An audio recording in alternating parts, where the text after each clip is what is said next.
We all come to a point in our lives when we run into crossroads. As children, we are led by our parents. Then we grow older and suddenly we are directly impacted by the path we choose. There's no one else to guide us, no one else to blame for making the decision for us. I made my first crucial decision when I was 17. For years, since about age 5, I'd been on medication for both bipolar disorder and ADHD up until I was about 17. It was then that I would decide to stop taking my medication and focus on rebuilding myself. I recall the feeling going down my throat, the extreme bitterness and unpleasant aftertaste that lingered until I washed it down with something sweet. I can't say that was the reason though. It was more of a fear of who and what I was becoming. Above all else, I wasn't happy. My life was already a train wreck. Anxiety gripped hold of me since early childhood, causing several panic attacks, and my confidence was pretty much non-existent. Fear ruled my life with an iron fist, and I let other people influence how I felt about myself. Of course, my psychiatrist warned me not to stop taking them. You feel normal at first, he said. Then the problems start kicking in, and the next thing you know, you're taking street drugs. My mother explained that the high you get with bipolar makes you feel like you can take on the world, but then the low end hits and you're stuck with severe depression.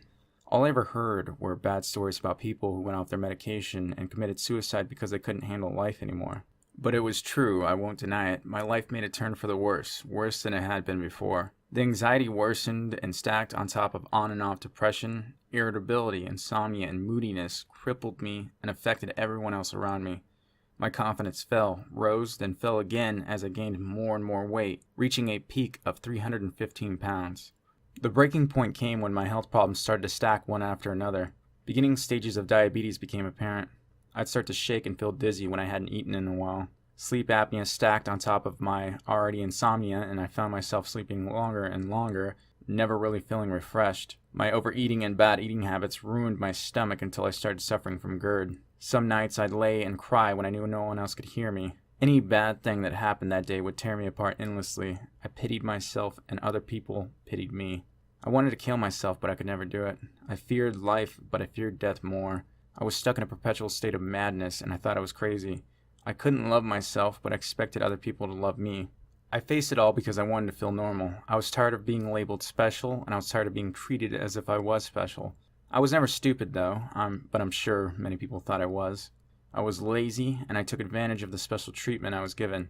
I was scared, and I allowed them to coddle me until I grew into a person I absolutely detested, and I couldn't convince myself that that was okay. I couldn't bring myself to like this loser I had become. I never had to pass any of the major tests the other kids had to pass in order to graduate high school. The school system never really expected anything from me, and I, in turn, never expected anything from myself. No one ever taught me the things I needed to know. I never had a role model. My father was useless and never around. My mother always worked nights and slept during the day. My oldest brother was never around and always hanging out with his friends.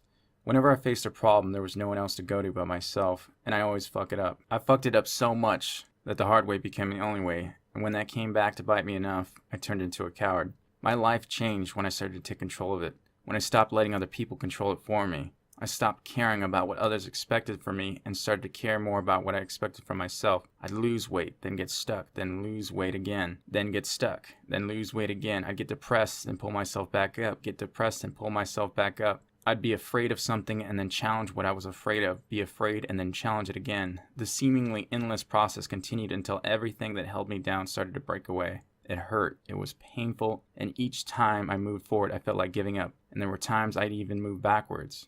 I cried out for help from the inside. I hated myself every step of the way until I started to see, and then I started to believe, and now it's just become a part of me. I've always wanted to help other people. There are things I wish other people told me, things I had to think about and learn that weren't apparent or widely talked about. A woman I once dated told me, "Not everyone can be as strong as you."